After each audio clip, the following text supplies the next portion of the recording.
Okay, you have hopefully maybe if you raise your volume a little bit when you speak, we'll be able to hear you more. So, okay, let me start. Hello, everyone, and thank you for joining us today in this conversation. Today marks the 5th anniversary since the formation of the Southern Transitional Council. It happened in 2017.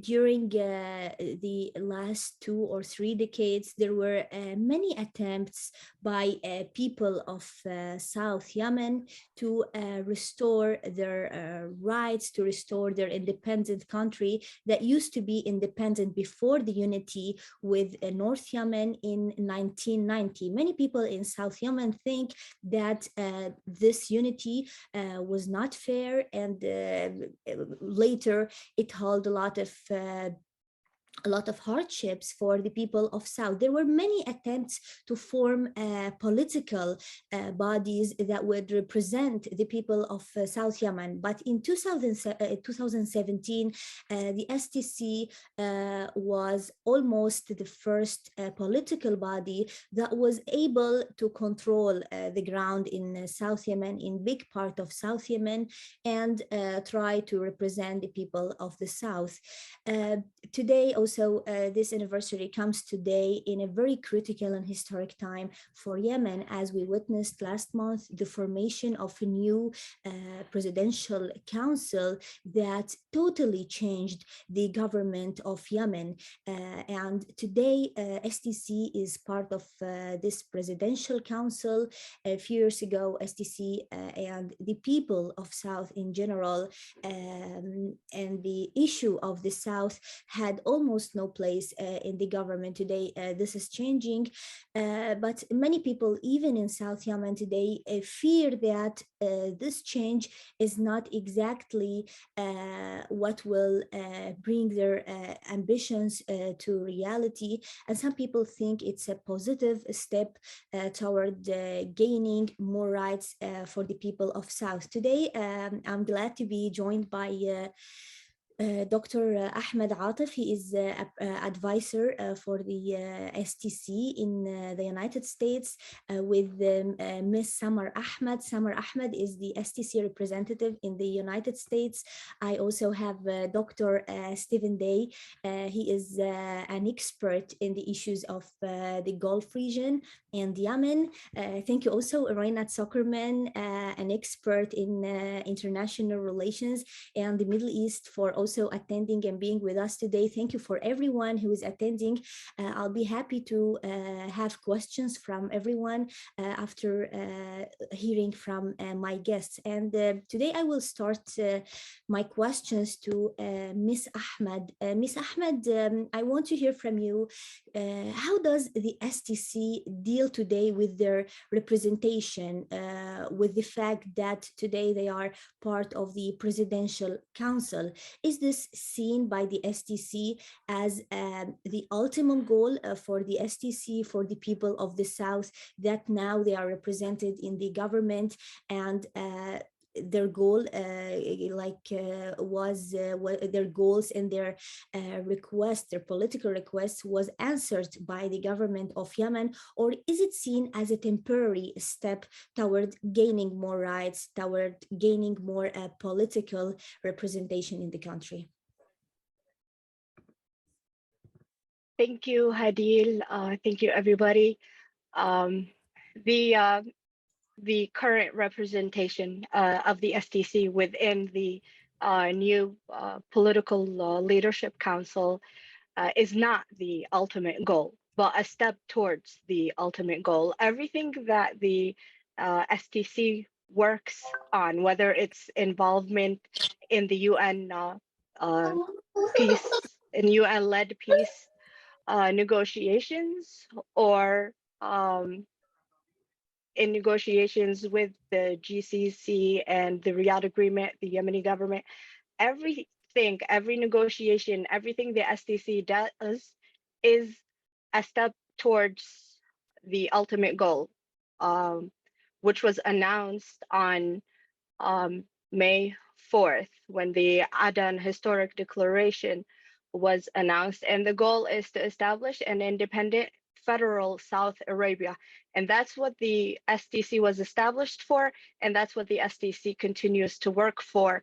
Currently, the SDC's involvement in the government, the priority for that is to alleviate the suffering of the people of South Yemen, to improve the economy, because that is the first priority, and also to amplify the Southern people's demand, and that's the ultimate goal, independence. So nothing has changed in terms of the SDC's goals as it being part of the new political leadership council. The goal is still the same. Independence is the goal, and everything the SDC does is step after step towards achieving that ultimate goal. Yes, thank you, Ms. Ahmed. And my question now is to Dr. Stephen.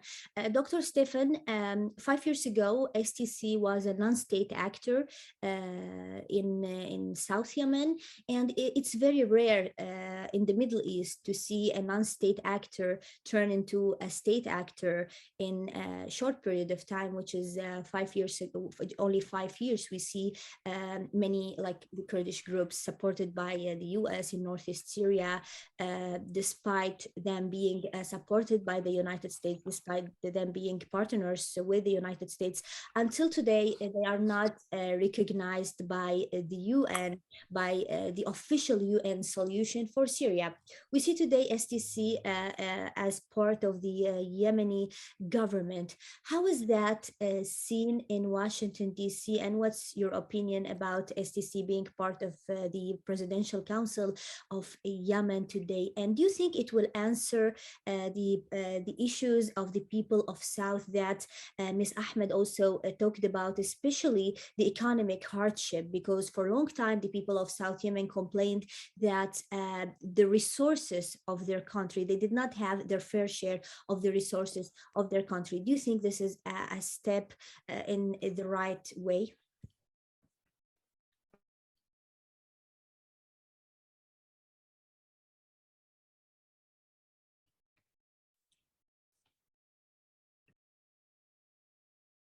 I can't hear you. Can you unmute, please? I apologize. Yeah, I just saw that it popped up. Is the volume okay? Okay. Yeah, I simply was thanking you for the question and the opportunity to participate in the webinar.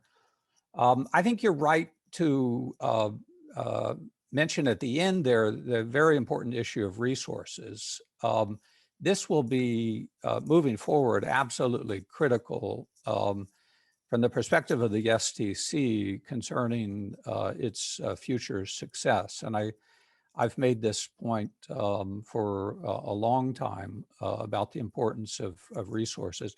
But let me back up and answer what you initially asked about the position of the American government with respect to the STC having been a non-state actor.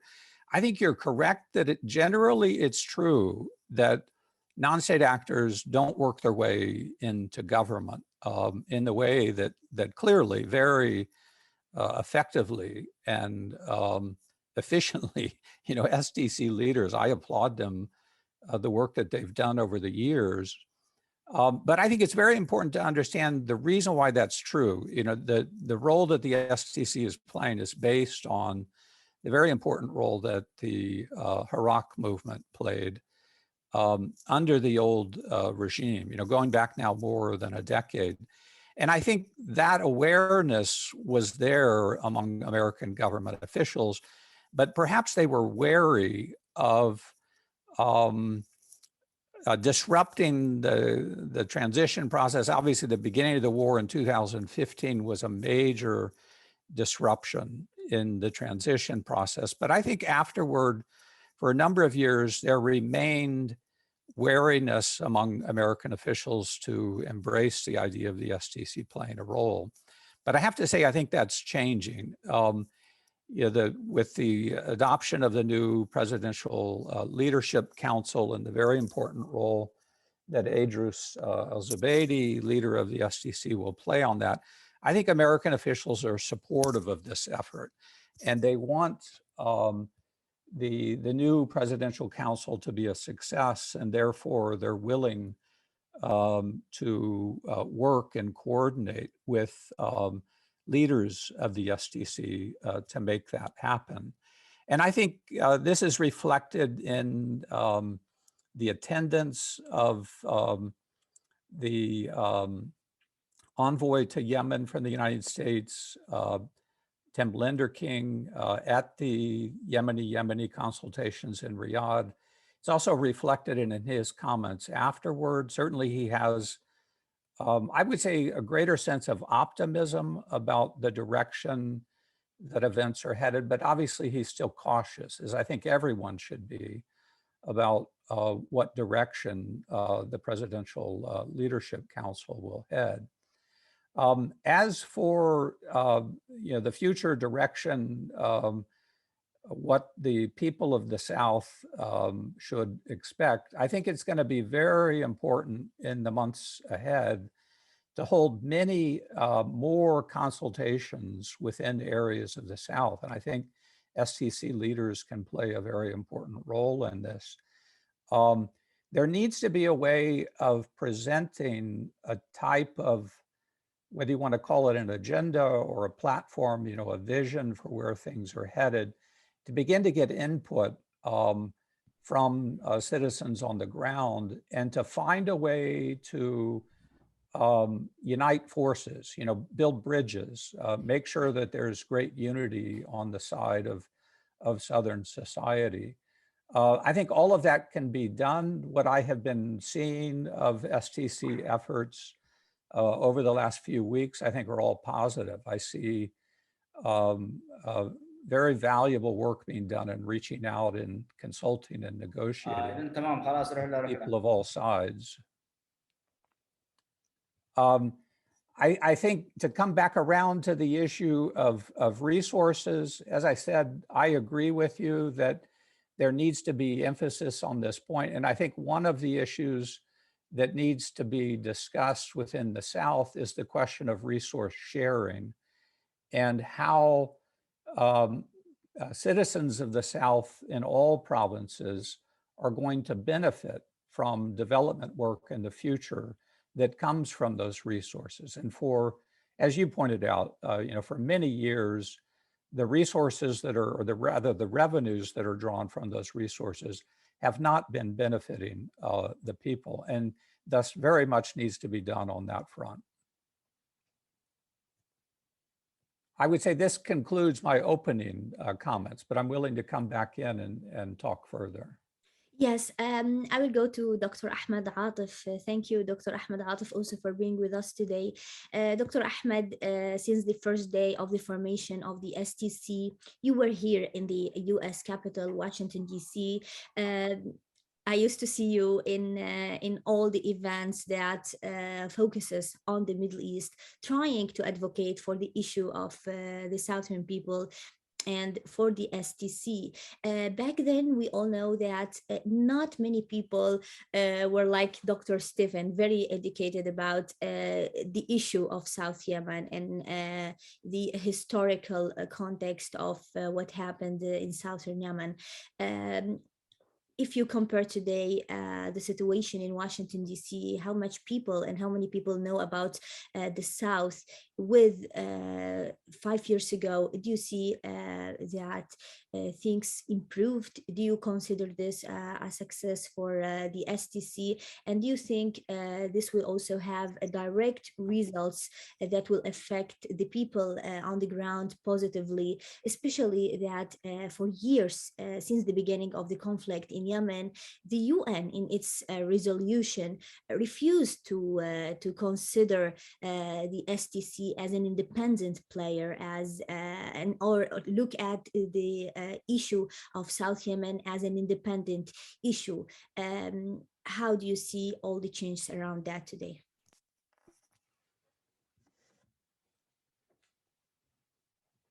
Can you unmute, please?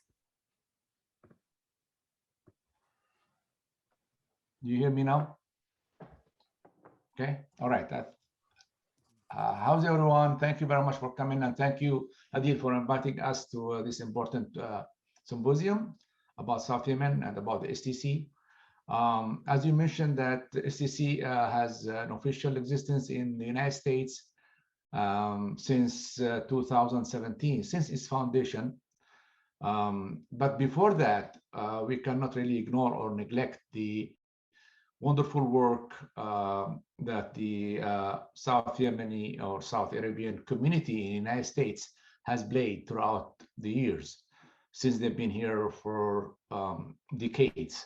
I am mentioning the role of the Southern communities in California, in Michigan, New York, many of the states, Chicago, Ohio, name it, and they were really the ones who really raised highly the voice of the Southern cause and the mission of the peaceful Iraq, or the movement in the South during the former regime of President Ali Abdullah Saleh.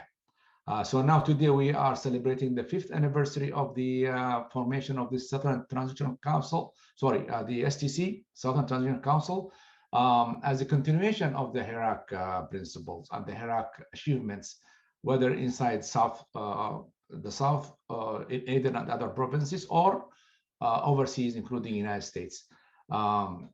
It was not easy for the representation of STC to work in 2017.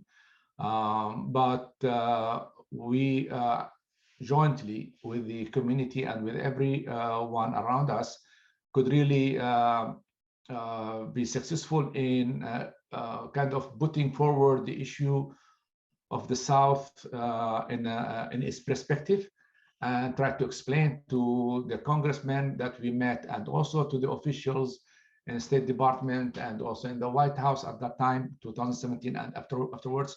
Explain to them the just cause of the Southern people, and we tried also to coordinate our work with the Embassy of Republic of Yemen in Washington, D.C., so that we convince them that they are not our enemies, because the cause of the South was prior to any one of us. It's been there since the ill-famed war in 1994, when the former regime military invaded the South.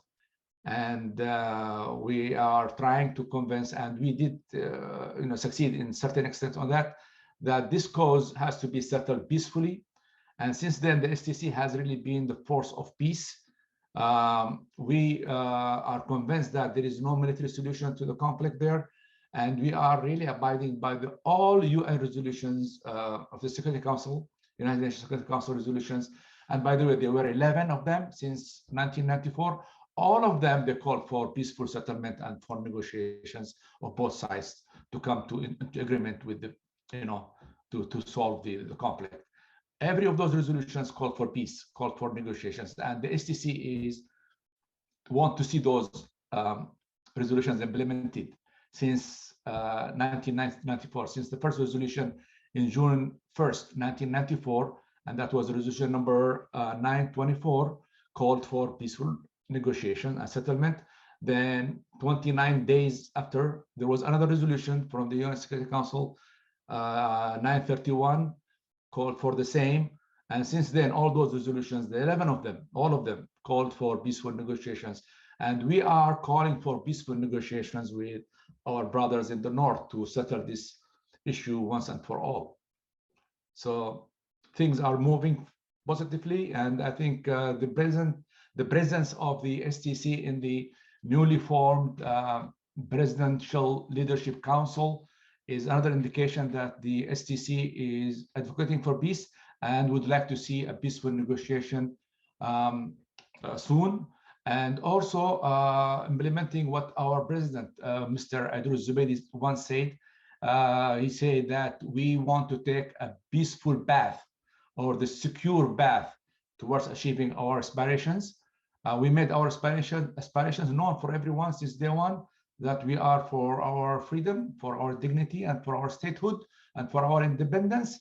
and we want to achieve it with the engagement and involvement of other forces as well. So we don't want really to impose anything, even if we are powerful, military speaking, as compared to the past, but still we don't believe in enforcing things by force, because we were the victims of imposing things on us by force by the former regime of Ali Abdullah Saleh.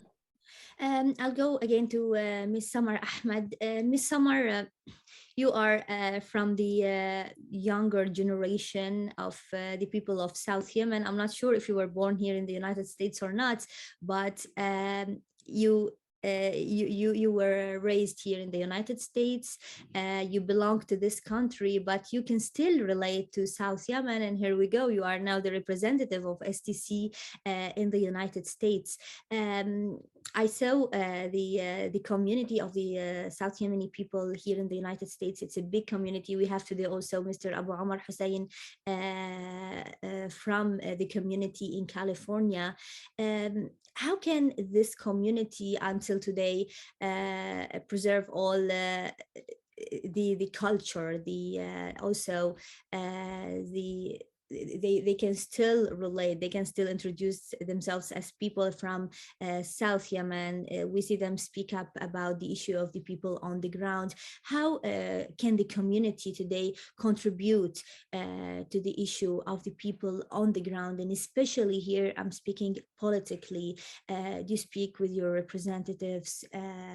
How can you push the US to be more supportive for the issue of the South Yemen on the ground?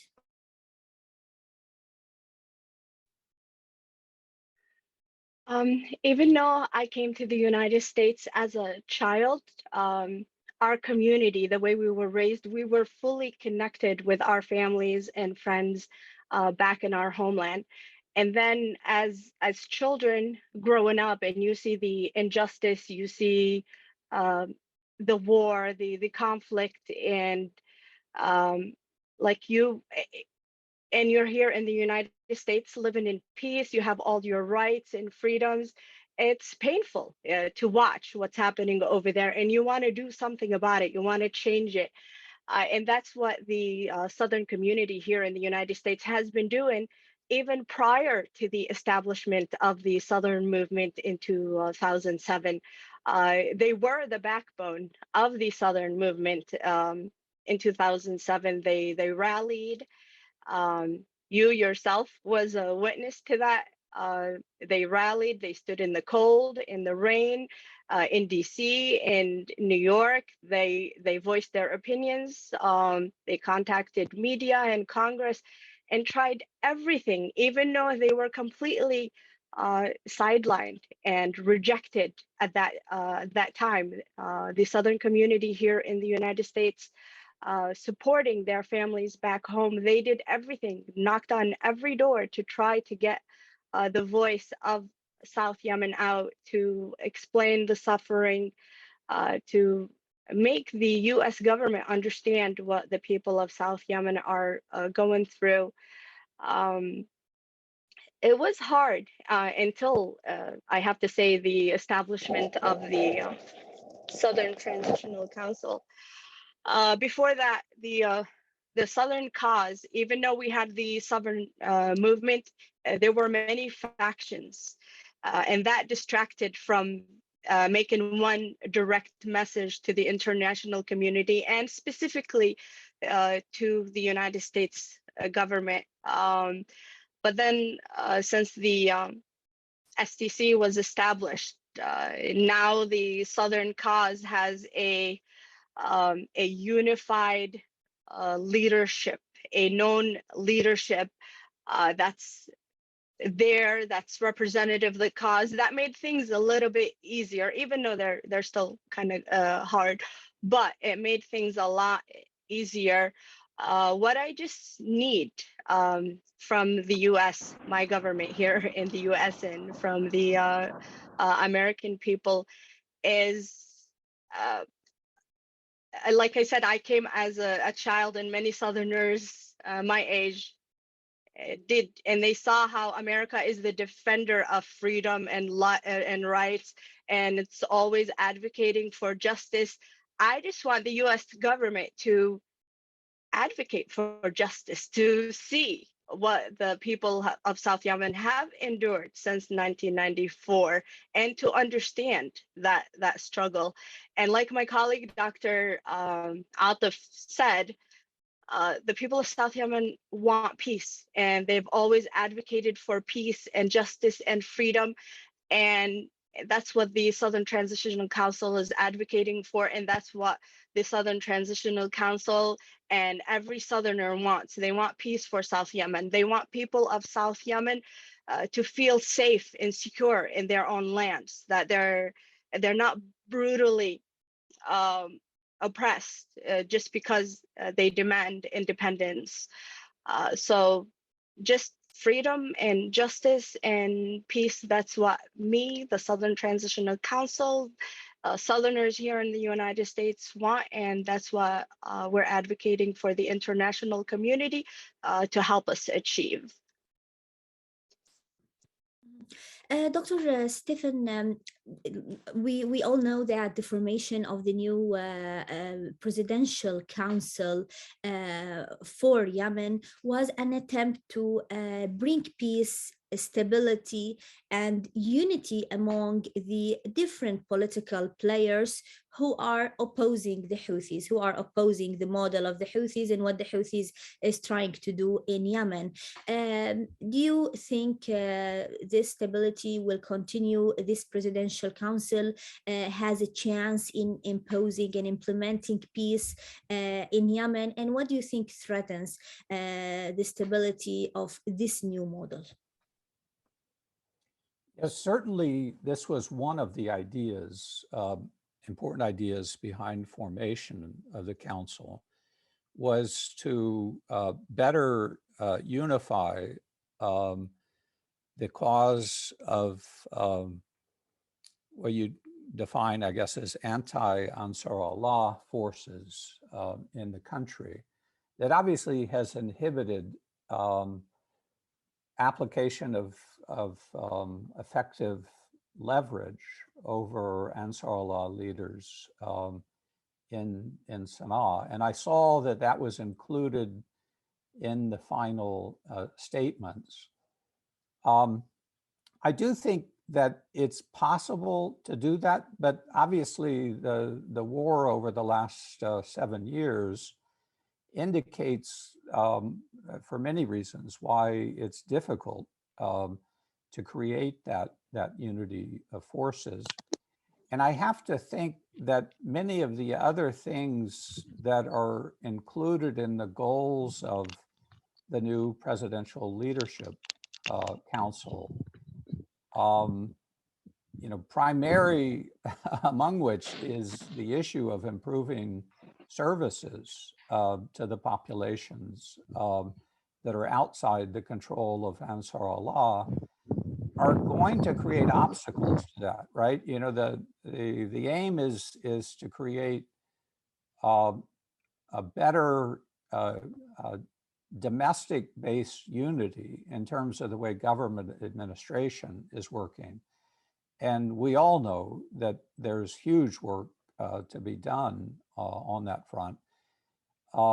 There's so much priority on just bringing in the necessary supplies and distributing goods to different parts of the country, that I think it's going to make it difficult. But like I said, I don't think it's impossible. I've heard good sounding statements made by participants that were there in Riyadh, that they do want to form a stronger bloc and to try to bring leaders of Ansar Allah to some table of negotiation to bring about an end to the war. I would say that the main reason to feel optimistic that it can be done is the general success of maintaining the truce that was put in place. This 2-month truce that's still in force. And I think there's hope that it can be extended beyond the date that was set as its limit when it was initially, which I think is going to happen, if I'm not mistaken, the end of this month, the end of May, maybe early June. So a big test, right, will come at that moment. Because obviously, if Ansar Allah leaders will make a commitment to handle differences at the negotiating table and abide by the Gulf initiative, the outcomes that came out of that process beginning in 2011, then I think you could easily see this consolidation of forces outside territories under Ansar Allah's control being very successful. Now, obviously, if there's a return to fighting and you see, as we've seen over the past few years, multiple battlefronts, not just one, but multiple battlefronts, then I think you will see that issue tested. And it'll be a huge test whether there's going to be any commitment. I'm not sure what the true sentiment is. Ahmed can perhaps speak to that within the STC. I've heard statements made, that the purpose would be to fight in the north, right? Not to have any sort of military activities or plans or operations that are taking place within southern lands. But I suppose it's a question I would pose to Ahmed Atif, Dr. Atif, if the STC and the forces that are under the command of the STC would go across the border, into the Old North and participate in military measures against Ansar Allah. Yes, please, if Dr. Ahmed or Samar, you can answer this important question. Can you unmute? It's very quick. Yes, you're right, Dr. Stephen, that we are seeing a new reality now. We are seeing a new opportunity with the truce that's holding so far, we can say, holding good despite the several violations from the part of the Ansar Allah and Houthis in northern territories.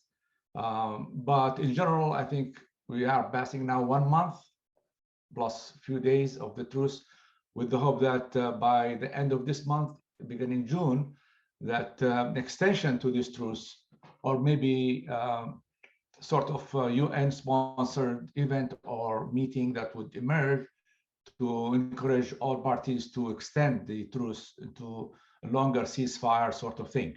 I'm optimistic from the point of view that the Presidential Leadership Council is in harmony so far about those major issues that are facing the country.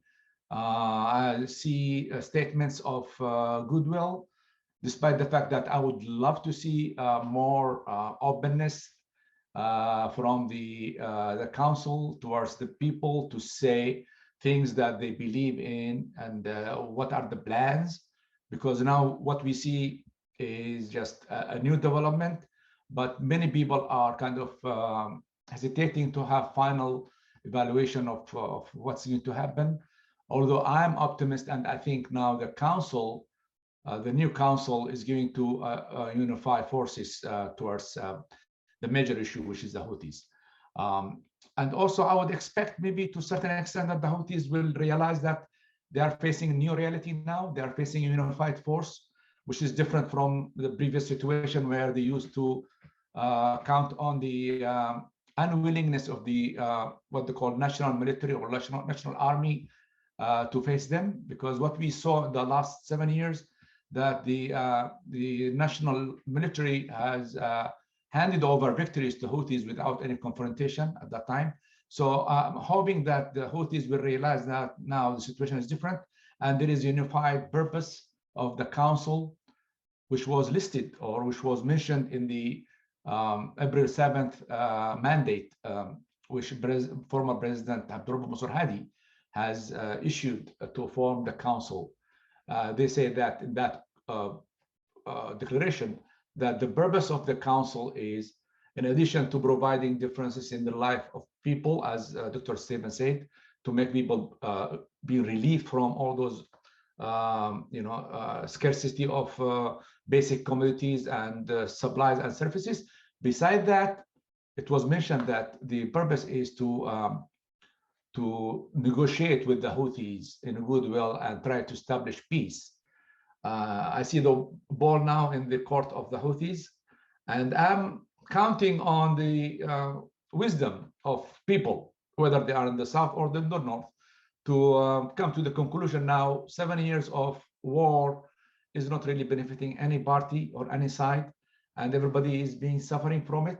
And it's about time to finish it in a good way, so that negotiations will be the leading principle, and everybody will be free to put whatever agenda they have or beliefs on the table, with the support of the UN and also our brothers in Saudi Arabia and United Arab Emirates, because they are the sponsors of all these good developments that we see nowadays over there. So I'm optimist again, and I hope things will be developing the way we are, all of us are looking forward to.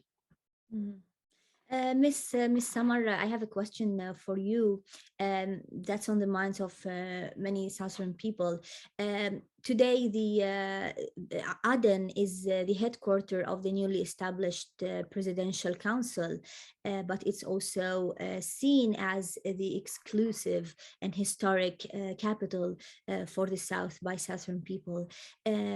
Today, the Southern armed forces are in charge of security in Aden, but there is also voices today from the north, from people who are represented also in the Presidential Council, who are calling for other form of security forces that includes other also armed groups, not only the southern groups, to be in Aden, to be in charge also of some parts of, or have some tasks, some security tasks in Aden. Is this a red line by STC?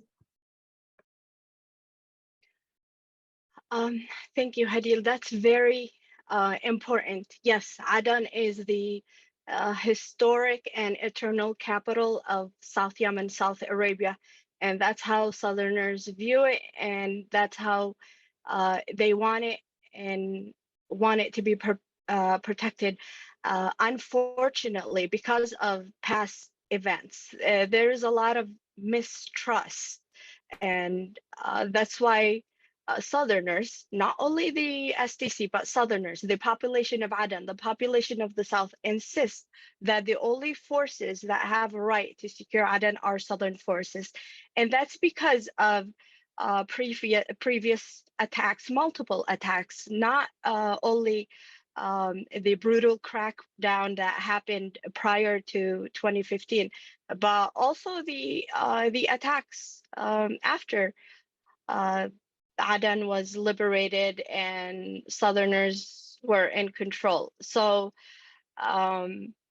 it's important that the Southern security forces are the ones to control and protect Aden, because they're not only protecting the government, they're also protecting the people. Also, they're basically the only organized force on the ground, besides the Arab coalition forces, that can provide that security. They have the proper training. They have the tools and equipment provided to them by the Arab coalition to secure Aden, to secure the facilities, to secure the government. And that was agreed upon during the GCC-sponsored consultations in Riyadh, that it's the Southern security forces that will protect the government and protect Aden. We've seen prior conflicts when the Hadi, former President Hadi's presidential guard, when they tried to bring them into Aden, that was rejected by the residents of the South, and that was rejected by the SDC forces, because there was always a lot of clashes between them. And like I said, there's a lot of mistrust when it comes to other forces. The only forces that Southerners can trust to secure Aden, secure the government, secure the facilities are the Southern security forces that were trained and equipped by the Arab coalition led by Saudi Arabia and the United Arab Emirates. Mm-hmm. Yes, I have a question for Ms. Zuckerman, if you can answer us, Ms. Zuckerman. We know that President Biden, even before his election, has promised to stop the war in Yemen. Today, we all know that the U.S., Saudi, and also Emirati relations is not at its best times. Do you think the U.S. still has the leverage, has the ability to play a role to maintain stability today in the status quo, the current newly established government represented by the Presidential Council? Or do you think the UN will play the bigger role today in maintaining stability in Yemen and in the south? I believe that the United States could play that role if it wanted to, but I see the Biden administration is voluntarily giving up that leverage, not because he can't, but because he won't. The defense issues related to the security of the region are separate from the economic issues that have been at the crux of the dispute between the Biden administration and the governments of Saudi Arabia and UAE.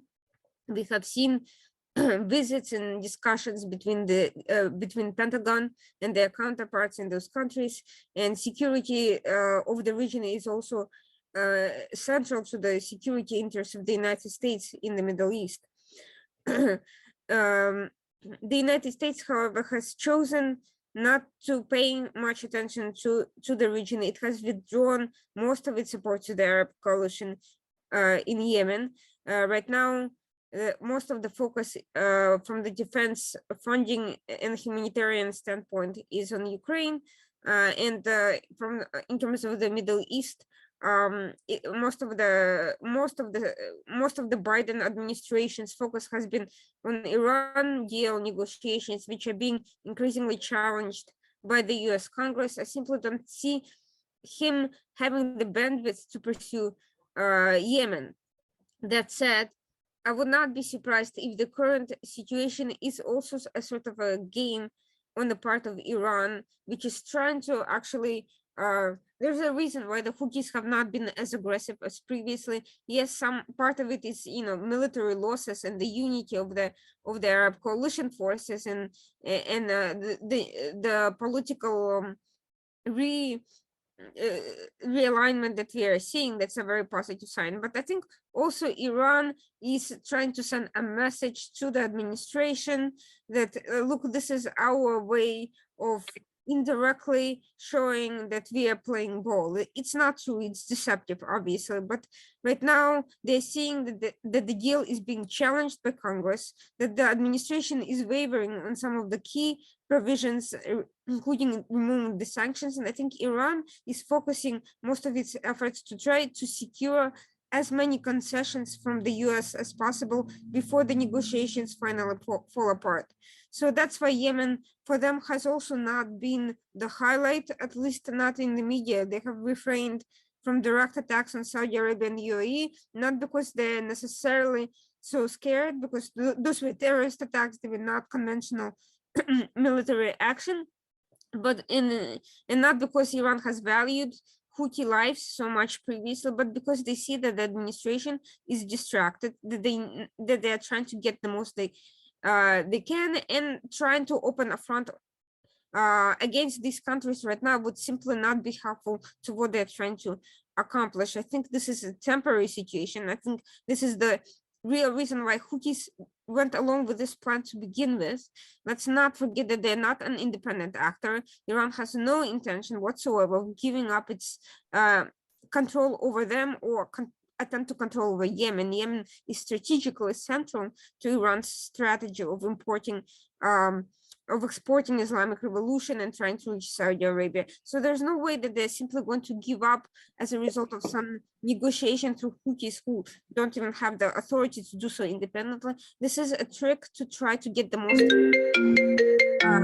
out of Biden. Biden could be helpful to the Arab coalition if he wanted to. He could return to Congress and ask them to renew the logistical and other assistance, refueling assistance to the Arab coalition as a show of good faith.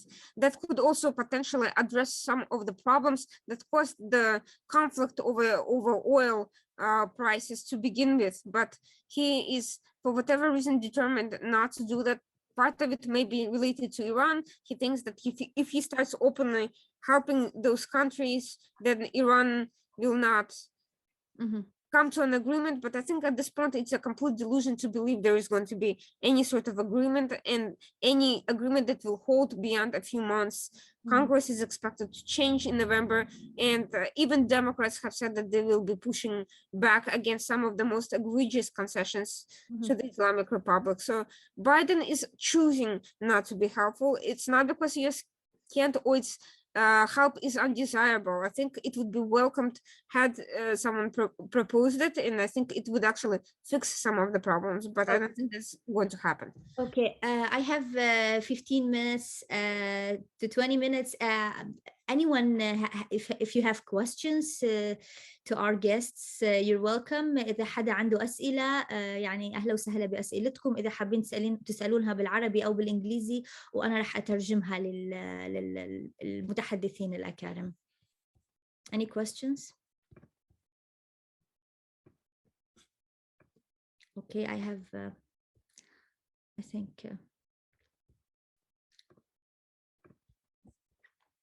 think I have a question from Mr. Amin.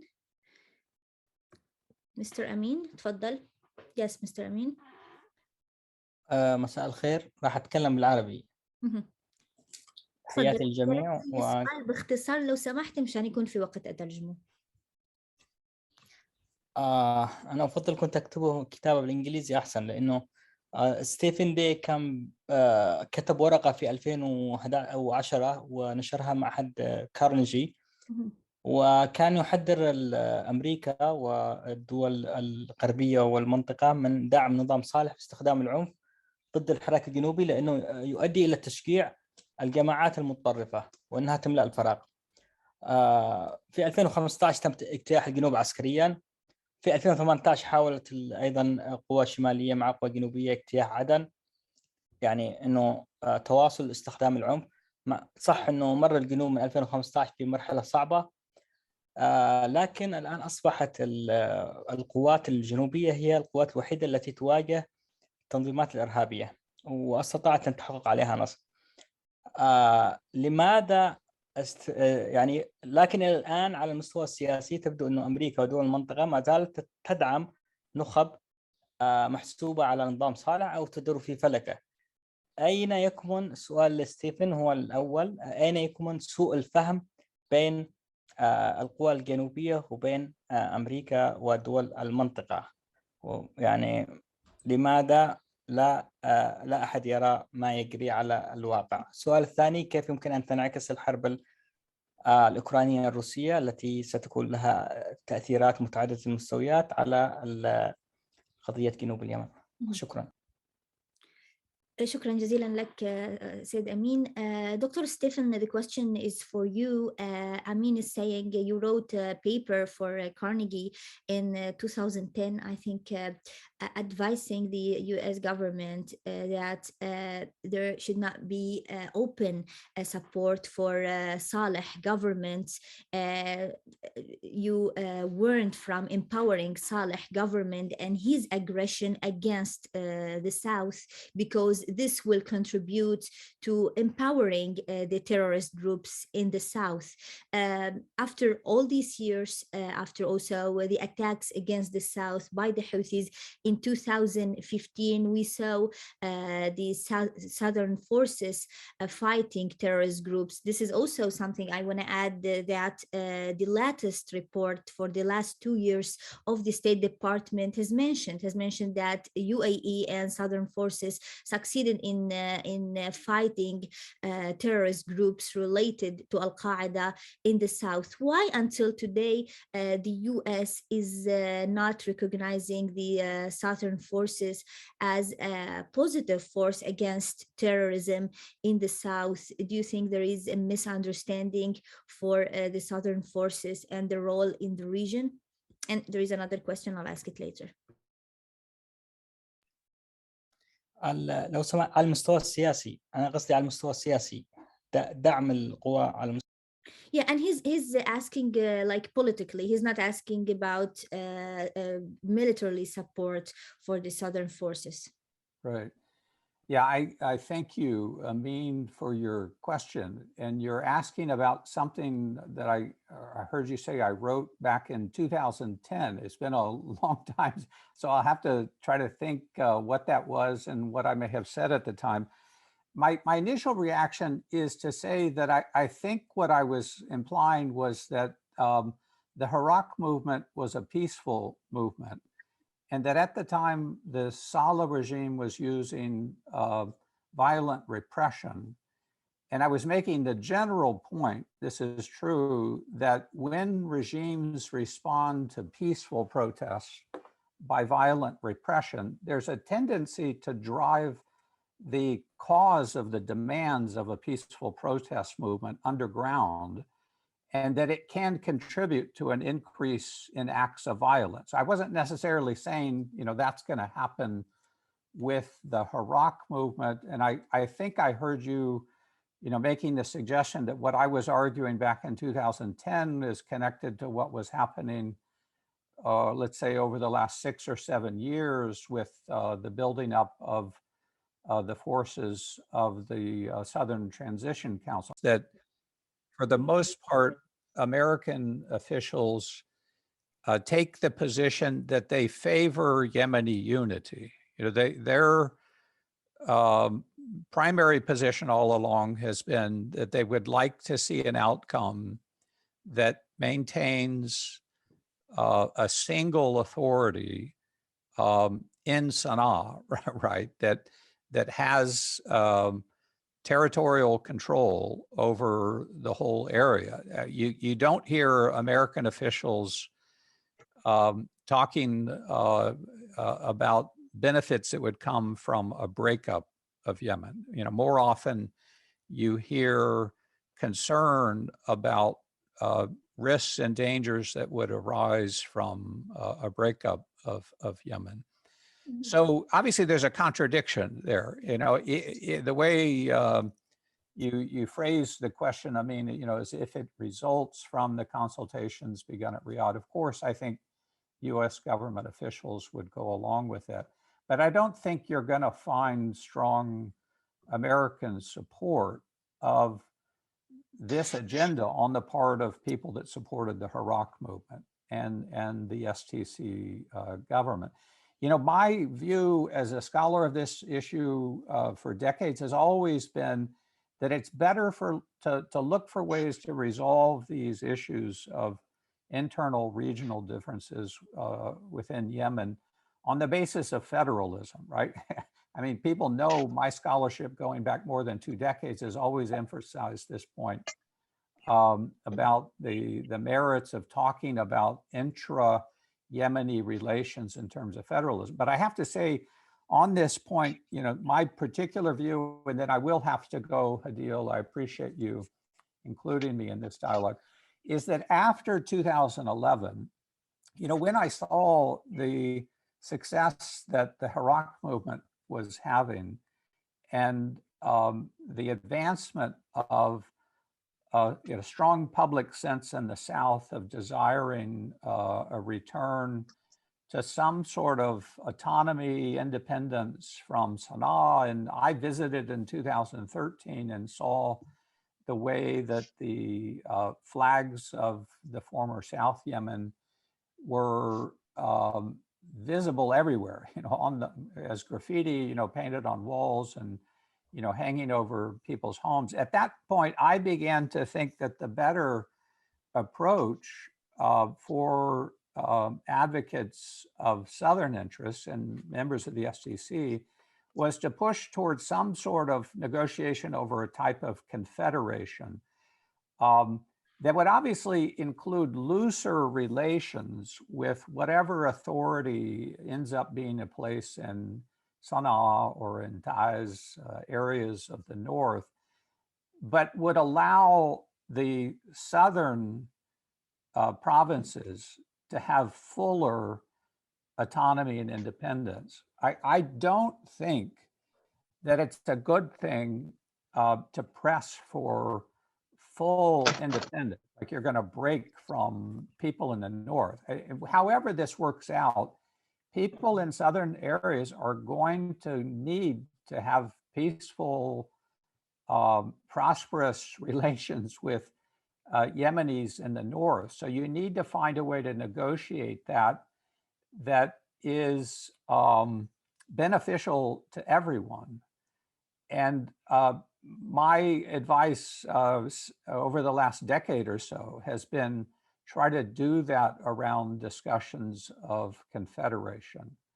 But within the South, have some discussion with people in all the provinces of the South about the importance of some sort of federated authority based in Aden that can build trust and build common interests among people from Al-Mahra to Lahj and the Bab el-Mandeb, the islands in the Bab el-Mandeb. With that, I'll have to sign off, Hadil. Thank you for including. Thank you so much, Dr. Stefan, for being with us today.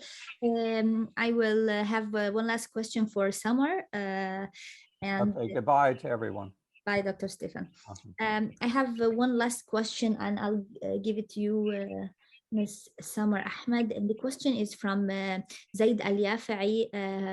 We're over the time, but I'd love to take this important question.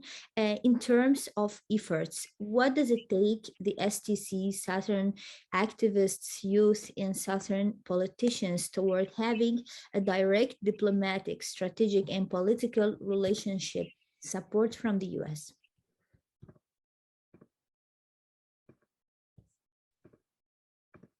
Thank you, Zaid. That's a great question. It is known to everyone in the South and outside that the STC support comes from the people, as it was proved on May 4th in 2017 during the Aden Historic Declaration. It was the people that came out in the millions to give that mandate to the STC to represent the South, to represent the Southern independence cause.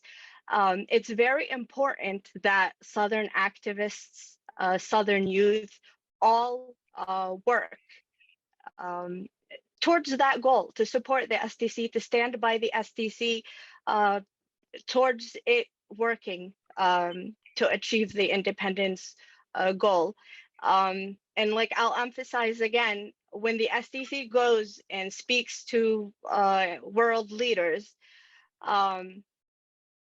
it emphasizes that its support comes from the people of South Yemen, comes from the efforts and sacrifices that have been endured by the people of South Yemen. And it's very, very important that youth, especially youth, are involved. I want them to be more active. I want Southern youth to write, to voice their opinions, to be out there, because they are a force to be reckoned with, and they're also the future of the South, the Southern independence cause, the South as a country. They are the future. So I know there are young Southerners like Zaid and his colleagues who are establishing organizations and are very active and working to try to amplify the Southern situation, the Southern needs, and that's very important. And I want Southern youth to continue and to do that more often. I know they were marginalized. I know, like, all of us were marginalized for decades, and it's very hard, but I really want Southern youth to be more active and to do more, and I'll be happy to support them any way I can. Thank you, Zaid. Thank you, everyone. Thank you so much, Samar. Thank you, Dr. Ahmed Atif. It was a pleasure speaking to you and getting to have this conversation with you for the first time, Samar. It was great. I personally learned a lot from our conversation today, from all the great speakers and everyone who contributed with their questions. Thank you for your time, and I also wish for a peaceful and hopeful future for the people of South and the people of Yemen as well. Thank you, everyone. Thank you, Hadil, so much. Thank you, everyone. And I want to thank Arena to be with us today also. Thank you so much. Thank you, Arena, for being here. For the invitation. Arena. Really appreciate it. Thank you, guys. Thank you. Bye. Until next time. Bye-bye. Bye.